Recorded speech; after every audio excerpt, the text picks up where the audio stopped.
Man, I grew up, at a time in Detroit where, it was booming. You had Motown, individuals like, Smokey Robinson, Stevie Wonder, Michael Jackson. Detroit was like, man, you talk about metropolitan. Like when you think about the United States of America, in my time, the 70s, we were up there with Chicago, New York, LA. If it was happening in Hitsville, USA. Yes, Detroit is enjoying its finest hour. There is a renaissance, a rebirth in the city. There's a newness in Detroit. The car industry was booming, Ford, GM, and Chrysler. Like Detroit was just, at that time, it was alive. We had African-American Mayor Coleman Young. Detroit, it was live. There was a lot going on in the city. I remember, being a kid, 7 Mile was just blocked up, just cars, kids, teenagers just, in the streets dancing, having fun. The 70s was a real, good time, man. It was the middle class, lifestyle for African-Americans at that time. Goal line defense for the Vikings, a handoff, Dorsett up the middle. Here he goes, cuts to his right, going all the way. To the 30, to the 40. He's got 2 men to beat. To the 40, to the 30, to the 20, to the 10, to 5, touchdown! Football was my thing, American football. Like since I was a kid, I'm on the block in Detroit. We playing tackle football, 2-hand, touch football, imaginary football, me against, the Dallas Cowboys, the Pittsburgh Steelers. That was my dream when I was a kid, man. I wanted to play, American football. Like that's all I wanted to do.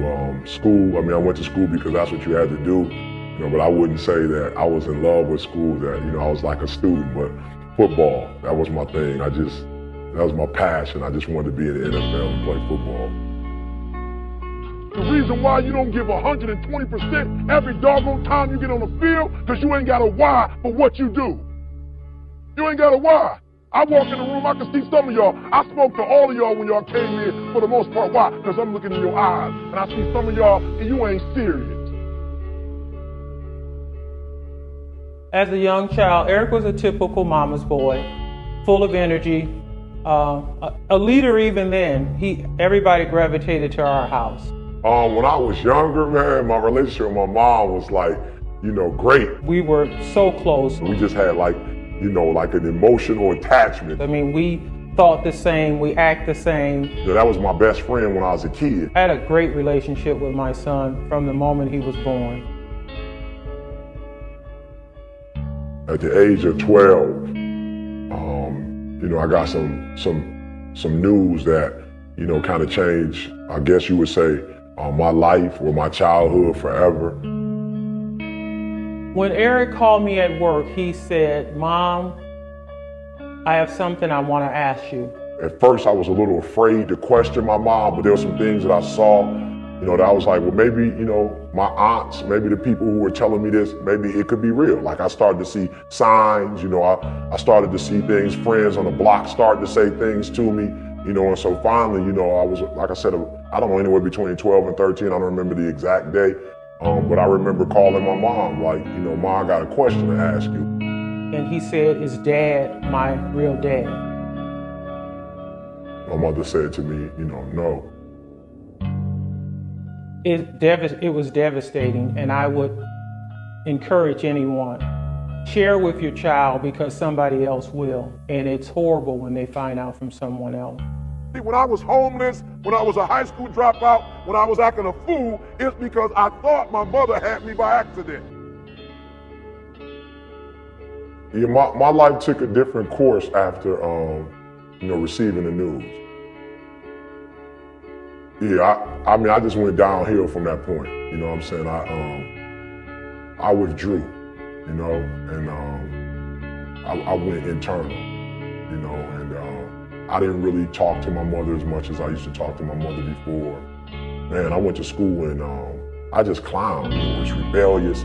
Teachers couldn't tell me nothing. I started treating my father differently. Like, yo, for real, you're not my father. You know what I'm saying? Don't put your hands on me. You can't touch me. I was hanging out with more of the rougher dudes, more the,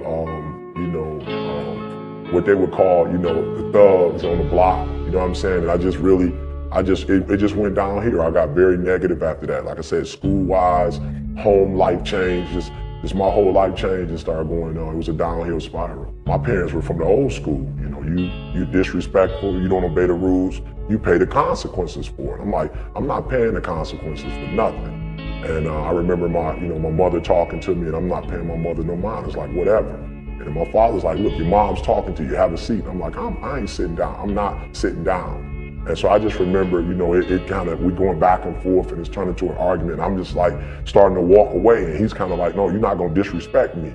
You know, and I'm like, whatever. I'm walking out the house, and they said to me as I was leaving, like, if you leave, for real, you can never come back to this house again. You know, and I was like, well, whatever. I'm never coming back. You know, when you're homeless and you're living in abandoned buildings, you know, you're eating out of trash cans or going to the grocery stores and stealing from the grocery store just to eat. It was a wake-up call. It was like, yo, E, look what you got yourself into. Like, you dogging your mom out, but your mom got a job. You know, your mom has a place to stay. Like, you're the only one that's living in abandoned buildings. You're the only one eating out of trash cans like this. And so I was like, yo, E, for real, you got to stop playing the blame game. You know, at some point, you have to take personal responsibility. And it clicked. Like, yo, you got yourself here. Like, regardless of everything else, you played a role in getting yourself here. Now, you got to get yourself out. And I just remember, man, saying like, yo, E, you homeless now, but this ain't the rest of your life, man. This might be the story today. This ain't how my life is going to end. I remember thinking that to myself, like, we going to get out of here. We going to make it. I'm sleeping in, you know, in between buildings because Detroit is cold in the winter. You know, I'm in restaurants only because, not to eat, you know, but I'm trying to get out of the cold. And I'm like, this is not going to be like this forever. And I remember, you know, not growing up in the church or anything like that, not being religious, but I was like, man, I don't have nothing else. I remember saying a soft prayer like, man, God, I need help. I need you to help me to get out of this predicament. Listen to me. Pain is temporary. It may last for a minute, or an hour, or a day, or even a year. But eventually, it will subside, and something else will take its place. If I quit, however, it will last forever. During my freshman year, a group of guys, we started a ministry on campus. We would do it every Tuesday, Thursday, and Sunday. And I mean, these guys were beasts. You know, one guy wanted to be a lawyer. One guy wanted to be a pastor. I think his father and his grandfather were pastors. And originally, I just wanted to be a part of something positive. I left Detroit, Michigan, moved down to Huntsville, Alabama, and I just wanted to be a part of something positive. I didn't even know I could speak. I didn't know I had the ability to speak. I mean, I talked a lot, you know, growing up. I'm sure if you ask my teachers or my mom, you know what I'm saying, definitely. I talked a lot, but I never saw it as a profession. But when I got to college, man, I saw African-American males. It was a group, they call themselves WSB, Willing, Succeeding, and Black. I mean, these guys, man, Hugo Boss suits, you know, power ties. You know, they look like lawyers, man. These guys were phenomenal, and I would listen to their conversations. They were talking about Plessy versus Ferguson, Brown versus Board of Education. And to be with positive African-American men, this is the first time, you know, I wasn't in the community where they were talking about girls and drugs and fighting and gangs. Like, these guys were talking about international affairs. You know, it was unbelievable. And so I just was like, you know, I just want to be a hole in the wall, you know. And so I started working with these guys, just helping putting programs together, et cetera. And then one day, one of the guys didn't show up to speak.